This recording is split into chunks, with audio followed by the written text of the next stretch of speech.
Selamat malam. Umat Islam di seluruh dunia bergembira menyambut Hari Raya Idul Adha 1441 Hijriah. Semua hati bersatu mengumandangkan takbir, memuliakan Tuhan Yang Maha Esa. Walaupun pandemi corona memaksa kita berlebaran dengan cara yang tidak biasa, tapi kita tetap bisa beribadah dengan aman dan tenang. Inilah Rosi berkurban di tengah pandemi. Labbaik Allahumma labbaik, labbaik la syarika laka labbaik. Kami himbau kepada seluruh umat Islam di Indonesia untuk pelaksanaan sholat Idul Adha dan penyembelihan hewan korban menyesuaikan pelaksanaan tatanan kenormalan baru atau new normal.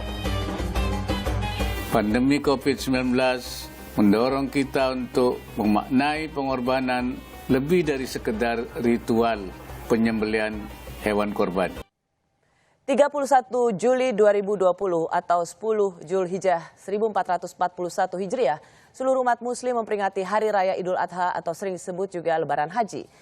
Ada yang berbeda di Lebaran Haji tahun ini. Selain tidak adanya keberangkatan haji, corona memaksa kita untuk beradaptasi dengan protokol kesehatan ketika hendak melakukan ibadah sholat Id dan berkurban nanti. Seperti apa protokol kesehatan yang harus diterapkan agar masyarakat merasa aman berkurban di tengah pandemi? Melalui sambungan Zoom, saya terhubung dengan Menteri Agama Jenderal TNI Purnawirawan Fahrul Razi. Selamat malam Pak Fahrul Razi, Assalamualaikum. Waalaikumsalam warahmatullahi wabarakatuh. Di studio saya juga mengucapkan selamat malam pada Profesor Henry Subiakto, Guru Besar FISIP Universitas Airlangga. Selamat malam Mbak Rosi. Selamat malam Prof. Dan juga ada Sekretaris Umum Muhammadiyah Bapak Abdul Muti. Selamat malam Pak Abdul Muti. Assalamualaikum warahmatullahi wabarakatuh. Dan Direktur Wahid Foundation Ibu Yeni Wahid. Selamat malam Bu Yeni. Selamat malam Bu Rosi, terima kasih. Bicara soal komunikasi, di sini ada Prof. Henry Subiakto. Mengapa pemerintah tidak menjalankan PR-nya, misalnya begitu, lebih merangkul, mungkin orang lebih mendengar ulama atau tokoh agama daripada mungkin pemerintah, untuk bisa mengatakan, hey kita kali ini memang harus berkorban untuk tidak kemana-mana dulu demi kesehatan bersama. Ya, kalau kita lihat pada waktu Idul Fitri, sebenarnya komunikasi pemerintah, saya lihat ya, itu sudah mengajak para ulama. Bahkan mungkin Mbak Rosi lihat, ada tokoh-tokoh yang selama waktu itu banyak yang berseberangan itu malah menyuarakan tidak mudik waktu itu ya. Waktu Idul Fitri itu ada tokoh-tokoh yang seringkali kritis pada pemerintah, itu ada Ustadz Abdul Somad, ada Ustadz Haikal, ngajak sama persis apa yang dilakukan oleh pemerintah. Tapi sekarang ini kan kita sudah dua bulan setelah Idul Fitri kan, memang ada kondisi yang berbeda. Masyarakat kita sudah sejak bulan April, Mei, Juni, Juli ini, itu kan boleh dikatakan kan pada posisi yang harus menahan diri, tidak boleh kemana-mana. Mulai dilonggarkan kan bulan-bulan akhir-akhir ini aja, mulai dilonggarkan. Nah, ada kejenuhan, apa yang disampaikan oleh Pak Mufti itu tadi betul, Pak Mufti. Ada kejenuhan, ada kebosanan, bahkan sekarang ini muncul mekanisme permisif ketika melihat orang pada tidak hanya pulang kampung, tapi yang di kota pun mereka kumpul-kumpul. Naik sepeda, kumpul-kumpul, ternyata kena. Kan begitu kan. Ini kan ada permissiveness yang muncul di masyarakat kita, termasuk mungkin ada keengganan juga bagi pemerintah kalau sekarang dilarang, ya, dilarang gitu. Apalagi ini masalah agama dilarang, itu kan agak sensitif. Ya, ini persoalan sensitif ini. Ya, persoalan komunikasi juga sebenarnya. Dan itu yang tadi saya anggap bahwa kenapa pemerintah tidak cukup memiliki komunikasi yang solid dan utuh tentang soal ini. Alasan utama disampaikan Pak Menteri misalnya, kalau Pak Muti bisa melengkapi kalimat saya, Muhammadiyah lebih ketat selain soal proses ibadahnya, juga proses penyembelihan kurban, juga mengatakan ya ibadah di rumah saja gitu. Ya. Ibadah di rumah saja dan penyembelihan hewan kurban di rumah pemotongan hewan. Jadi tidak dianjurkan untuk sholat di lapangan. Kalau toh sholat di lapangan itu juga dengan jumlah jamaah yang terbatas, di lingkungan yang terdekat, tetap ikut protokol kesehatan. Kalau penyembelihan dilakukan di masjid atau musola juga jumlah hewannya jangan terlalu banyak. dan kemudian tetap ikut protokol dan jangan ada kerumunan massa yang terlalu besar. Mobilitas masyarakat dari Jakarta ke luar Jakarta ke titik-titik kota di Pulau Jawa sudah terjadi malam hari ini. Bagaimana mencegah agar hari yang suci ini tidak atau hari yang suci besok tidak menjadi sebuah peristiwa yang melahirkan klaster baru. Kami kembali sesaat lagi.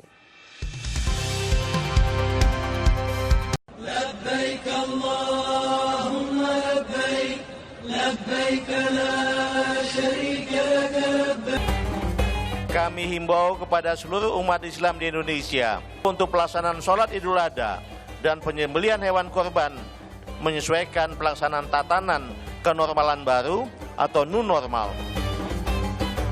Pandemi COVID-19 mendorong kita untuk memaknai pengorbanan lebih dari sekedar ritual penyembelihan hewan korban.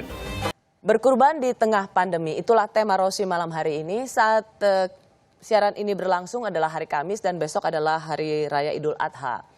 Secara mengejutkan, laporan dari jalan tol, dari kepolisian, itu terjadi mobilitas atau lalu lintas yang keluar, kendaraan yang keluar dari Jakarta menuju daerah-daerah di luar di titik-titik Pulau Jawa itu lebih dari 15.000 kendaraan.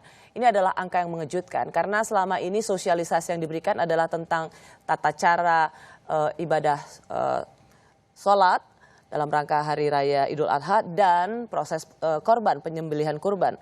Tetapi tidak diduga bahwa malam hari ini karena juga besok libur, ribuan kendaraan keluar dari ibu kota menuju kota-kota di Jawa Tengah. Pak Menteri Agama dalam surat edaran Bapak, Bapak mengatakan bahwa akan ada pengawasan penerapan protokol kesehatan dilakukan oleh aparat kantor wilayah Kementerian Agama Provinsi, Kabupaten Kota, dan kantor urusan agama kecamatan bersinergi dengan instansi lainnya.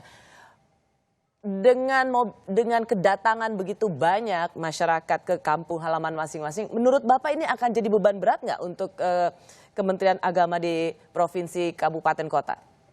Jadi beban berat memang, tapi kembali kami sudah bersinergi dengan semua pihak yang terkait untuk sama-sama mencoba menata ini dengan sebaik mungkin. Memang kembali keputusan apapun yang kita ambil tidak akan ada yang bisa menyenangkan semua pihak. Tapi menurut kami inilah pilihan yang terbaik. Dalam situasi seperti ini, masyarakat sudah jenuh, kegiatan ekonomi sudah mulai jalan, mal-mal relatif sudah penuh dan sebagainya. Ini pilihan terbaik. Kita hanya menghimbau dengan sangat. Tolong betul-betul protokol kesehatan dijaga. Berkali-kali kita bilang tolong protokol kesehatan dijaga. Selama ini kami melihat seperti yang telah dilakukan di rumah-rumah ibadah. Kelihatannya semua mereka ketat melakukan itu. Saya banyak melakukan sholat-sholat jemaah di masjid-masjid di sekitar Jakarta maupun luar kota. Saya lihat mereka dengan sangat ketat melakukan protokol kesehatan. Ya mudah-mudahan dengan begitu, mudik ini ya tentu saja risikonya menjadi lebih tinggi daripada tidak mudik ya. Tapi mudah-mudahan kalau mereka semua disiplin dengan protokol kesehatan yang memang sudah mulai menjiwai semua orang, mudah-mudahan keadaan sudah tetap baik lah gitu. Harapan kita begitu. Ya, saya kembali ke narasumber di studio. Mbak Yeni mengkhawatirkan ini akan jadi klaster baru nggak? Ya pasti khawatir, karena kalau kita melihat kasus-kasus yang terjadi baik di Indonesia maupun di dunia, begitu ada kerumunan massa yang melebihi jumlah yang wajar gitu ya menurut WHO, standar WHO, maka kemudian banyak tercipta kasus-kasus klaster-klaster baru. Nah di sini juga yang saya khawatirkan adalah kesiapan dari pemerintah daerah untuk mengantisipasi kalau kemudian ternyata ada lonjakan jumlah pasien di daerahnya masing-masing. Apakah fasilitas daerahnya sudah memadai? Apakah jumlah tempat tidur di rumah sakit? Ini PR besar ya? Ini PR besar. Kedatangan begitu banyak orang. Betul, ini pasti akan membawa beban berat bagi pemerintah daerah. Jadi koordinasi dari pusat dan daerah harus ditingkatkan dengan melihat fenomena yang terjadi pada saat ini. Nah yang kedua, ketika kembali ke Jakarta, kembali ke kota-kota besar, ini juga harus diwaspadai. Karena kemudian mereka bepergian, mereka berinteraksi dengan banyak orang. Tadinya kalau di Jakarta mungkin mereka WFH dan lain sebagainya relatif aman, ketika kembali ke Jakarta. Tidak ada yang bisa menjamin mereka juga berkerumun dengan sanak saudara yang ada di sana. Betul. Pak Muti, bagaimana supaya hari yang suci ini jangan kemudian menjadi satu resiko yang besar? Ya yang pertama kita harus menyadari bahwa beribadah itu tidak berhenti pada pelaksanaan ritualnya, tetapi juga harus diperhatikan aspek-aspek lain dari pelaksanaan ibadah itu. Yang pertama, ibadah itu tentu tidak boleh mengabaikan maqasidus syariah. Tujuan dari disyariatkannya suatu ibadah di dalam Islam. Salah satunya yang sangat esensial adalah hifdzun nafs, melindungi kehidupan atau melindungi jiwa manusia. Ini penting dan harus menjadi bagian dari kesadaran kita bersama-sama. Kemudian yang kedua, kita ini harus berpikir tidak hanya keselamatan diri kita sendiri, tapi juga harus berpikir keselamatan orang lain. Sehingga dalam kita berinteraksi juga harus kita pikirkan bahwa oke lah kita bertemu dengan keluarga itu satu kebahagiaan. Tetapi juga jangan sampai kebahagiaan kita itu juga kemudian menimbulkan persoalan di kemudian hari. Sehingga ada meeting ya, pertemuan. Memang bertemu secara langsung dengan bertemu secara virtual itu berbeda rasanya. Shaking hand dengan hanya say hello lewat layar seperti ini rasanya ada yang berbeda. kurang rasanya. Ada yang kurang, ada yang hilang, bahkan tidak hanya kurang Mbak Rosi, tapi ada yang hilang juga. Dan itu memang sangat manusiawi dan sangat dimaklumi, apalagi dalam kultur Indonesia di mana kita ini punya tadi kekerabatan yang kuat, tetapi memang ada yang harus kita rubah, yaitu tradisi komunal ini yang harus kita rubah. Sehingga oke lah menyembelih ya, misalnya menyembelih bersama-sama menyaksikan dengan menyembelih yang kita tidak melihat, memang ada rasanya kok nggak marem gitu. Tetapi kan demi keselamatan, asalkan kita niat karena Allah, kemudian dilaksanakan sesuai dengan syariat, ya sudah semuanya kita kembali kepada Allah, semuanya bisa berbahagia dengan menerima daging kurban yang berasal dari sembelihan kita, walaupun tidak melihat fisik dari binatang itu dan tidak bisa melihat fisik orang yang menerima daging yang. Saya akan masuk ke dalam proses sebentar Mbak Rosi, apalagi kalau sholat Idul Adha itu sifatnya sunnah muakkad. Jadi ini sunnah yang tidak diwajibkan tapi dikuatkan memang. Artinya kalau kemudian ada hal lain yang bisa membawa masalah bagi kita, ini bisa ditiadakan dan sholat di rumah saja. Apa komunikasi, sebagai seorang pakar komunikasi dari FISIP Universitas Airlangga, apa komunikasi yang masih harus dilakukan oleh pemerintah? Ini yang berbahaya tuh begini. Ada persepsi bahwa sekarang ini lebih aman dibandingkan sebulan 2 bulan yang lalu. Padahal kita tahu jumlah yang terpapar di Indonesia sudah meningkat sangat besar. Saya tadi buka itu sekitar 106.000 lebih yang sudah terpapar positif corona. Artinya yang menyebarkan corona kan jumlahnya lebih banyak. Kalau sudah yang menyebarkan lebih banyak, harusnya dipersepsi bahwa sekarang ini lebih berbahaya dibandingkan sebulan yang lalu, 2 bulan yang lalu. Tapi karena tadi ada kejenuhan, bahkan yang jenuh ini tidak hanya masyarakat, tapi media pun sudah agak jenuh untuk memberitakan COVID ini. Sudah nggak menarik yang namanya ngomong tentang angka-angka, nggak menarik. Nah ketika kita sudah mulai jenuh, kemudian menganggap seperti Pak Menteri tadi bilang bahwa ini aman, lebih aman dibandingkan beberapa. Sebenarnya ini quote and quote aman atau tidak itu. Kalau secara real ketika jumlah orang meninggalnya sekarang sudah di atas 5.000, kemudian yang jelas-jelas positif itu 106.000, Pak, 106.000, kan itu tinggi sekali. Nah itu kan penyebarannya menjadi lebih masif dibandingkan dengan, makanya saya setuju dengan Pak Menteri bahwa yang penting sekarang adalah protokol kesehatan. Bisa nggak teman-teman itu yang sekarang pada mudik itu ingat bahwa mereka harus physical distancing, harus pakai masker, harus. Nah ketika masyarakat itu ternyata mulai tadi jenuh dan sebagainya, orang berperilaku itu mengikuti setting sosial masyarakat. Saya tidak hanya persoalan komunikasi, mungkin dia tahu bahwa ini berbahaya, tapi ketika lihat orang kok banyak yang ingin mudik, temannya ingin mudik, saudaranya mudik, ikut mudik dia. Termasuk sebenarnya juga ada kebingungan juga sih. Kadang-kadang awalnya komunikasi itu agak terlalu elitis, social distancing, physical distancing, dan kemudian new normal, yang kemudian adaptasi kebiasaan baru, kemudian ada lagi perubahan-perubahan istilah. Itu sendiri juga membuat, jadi bosannya itu bukan bosan karena kelamaan, tapi bosan juga ini sebenarnya mau dibawa kemana. Tapi sebenarnya sudah pada tahu loh Mbak. Masyarakat tuh banyak yang sudah tahu. Tapi tidak semua orang tahu itu lalu mengikuti perilaku dan sikapnya, itu mengikuti kognisinya atau pengetahuannya, belum tentu. Pak Pak Mukti tadi bilang besok mau pulang, padahal dia tahu juga itu berbahaya. But I'm Berarti changing my mind. Saya mungkin berubah pikiran juga. Setelah melihat begitu banyak ya. Pak Menteri I might Agama change my jadi mind. ketawa, nggak jadi pulang. Oke, saya mau masuk ke dalam besok hari suci bagi umat muslim. Ini bagus sekali di Surabaya tanggal 28 Juli waktu melakukan sholat. Jadi sudah sangat dengan melakukan protokol kesehatan. Jadi mudah-mudahan kita bisa, semua masyarakat bisa melakukan protokol kesehatan seperti ini. Ini kan keren banget kan. Mudah-mudahan bisa merata di seluruh daerah. Artinya gini Mbak, artinya masyarakat itu harus kita ingatkan sadar bahwa COVID ini masih berbahaya. Sangat berbahaya. Bisa mengenai kita, bisa mengenai keluarga kita, bisa mengenai kalau sampai kita kena, keluarga kena, bahkan itu merepotkan semua. Pemerintah repot, aparat kesehatan juga repot kan begitu kan. Ini yang perlu kita ingatkan betul. Karena memang sebelum ada vaksin, sebelum ada betul-betul penurunan angka-angka itu, kita masih dalam posisi yang serba berbahaya. Makanya kenapa protokol kesehatan menjadi penting. Makanya saya setuju dengan apa yang diusulkan Pak Kiai Mufti ya, bahwa mekanisme mengelola korban ini perlu lebih dimodernkan. Tadi apakah itu dengan berbasis data begitu ya, berbasis data dengan big data. Insya Allah kalau nanti Kementerian Kominfo ini sudah menyelesaikan semua program-program infrastrukturnya, mungkin bisa membantu ke arah sana. Yang kedua adalah tadi itu memuliakan para penerima korban, tidak lagi mereka berkumpul tapi diberi dengan kemasan-kemasan yang indah, yang bagus. Seperti hadiah-hadiah kalau di agama lain juga nampaknya kan kalau memberikan hadiah itu kan juga bagus-bagus kan. Sebenarnya sebenarnya harus kita pastikan adalah komunikasi pada publik adalah silakan beraktivitas tapi pastikan betul jangan berkerumun karena jarak yang dekat itu potensi sekali untuk penularan. Kita lihat salah satu juga sumber klaster baru adalah dari begitu dibuka gowes. Ketika rame-rame bersepeda, itu dari mereka yang begitu sadar hidup sehat. Sadar bahwa tiap pagi mereka harus bersepeda, lama tidak bersepeda, begitu mereka bersepeda, bergerombolan, rame-rame, begitu, dan kemudian ada yang terpapar.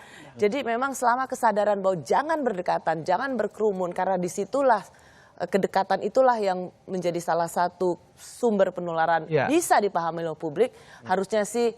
Karena orang yang kelihatan sehat, itu ternyata dia bisa saja membawa virus. Itu yang menjadi yang seringkali masyarakat tidak tahu kan, bahwa misalnya bisa saja saya ini OTG, ini orang yang tanpa gejala, sehingga membahayakan Pak Mukti. Makanya saya menjaga jarak. Begitu. Ya, kita semua sudah pakai masker sebelum masuk ke studio ini. Baik, kita akan lanjutkan lagi untuk bagian terakhir. Kami kembali saat lagi.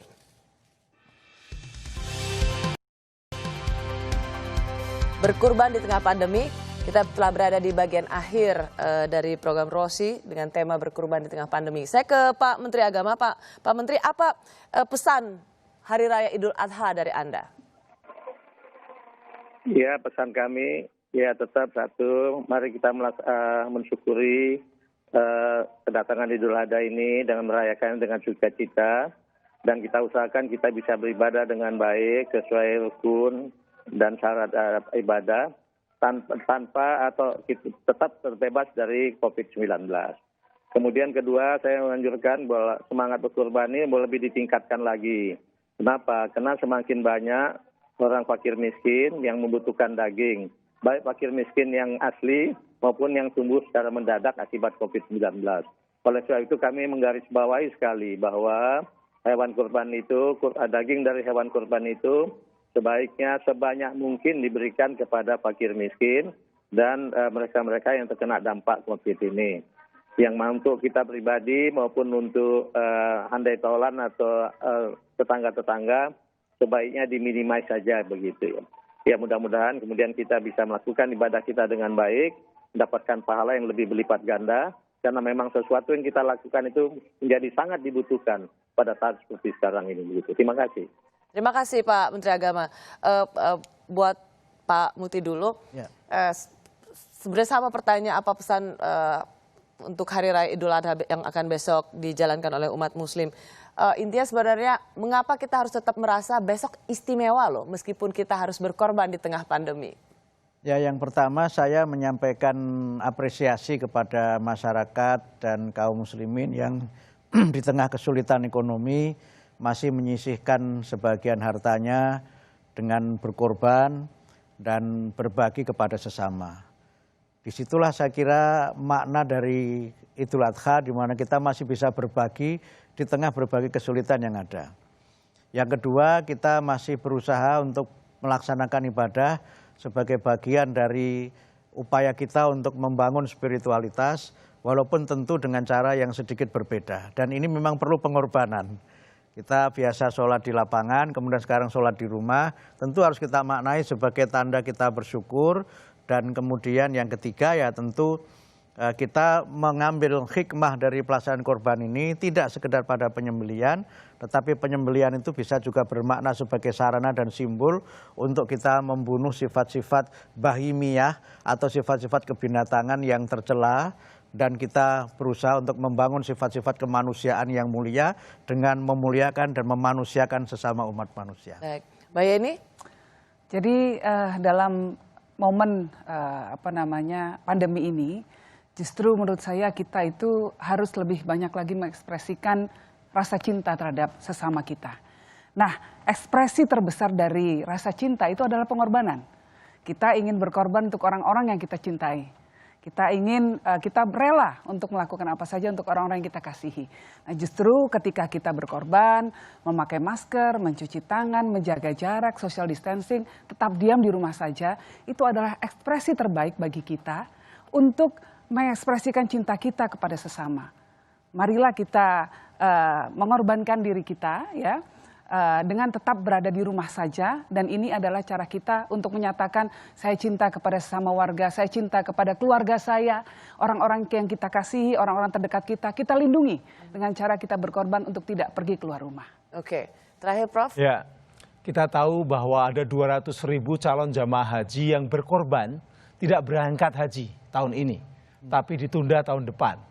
Mereka berkorban untuk apa? Untuk supaya tidak mempertambah jumlah yang terkena penderita COVID.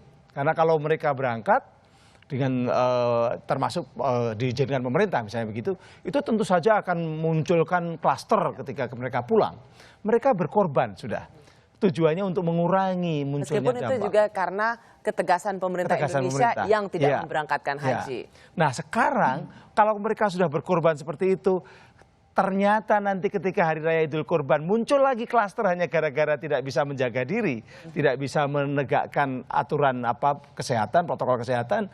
Alangkah sia-sianya teman-teman para calon jemaah haji yang sudah berkorban 1 tahun itu. Oleh karenanya mari kita tetap berkorban, tapi jangan jadi korban COVID. Dengan tetap menjaga protokol kesehatan. Ya. Kita berharap semoga besok di hari yang suci bagi umat muslim ini bisa tetap membawa menjadi rahmat, bisa dijalankan dengan penuh kusuk dan kembali ke kota masing-masing juga dengan sehat. Itu harapan kita semua.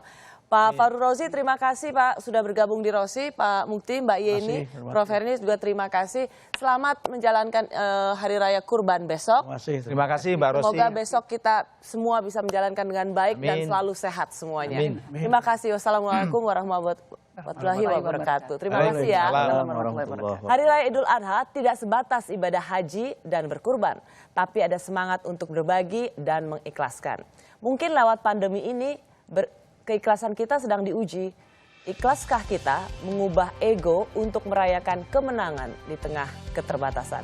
Selamat merayakan Hari Raya Idul Adha 1441 Hijriah. Saya Rosyana Silalahi, tetaplah di Kompas TV Independen Terpercaya.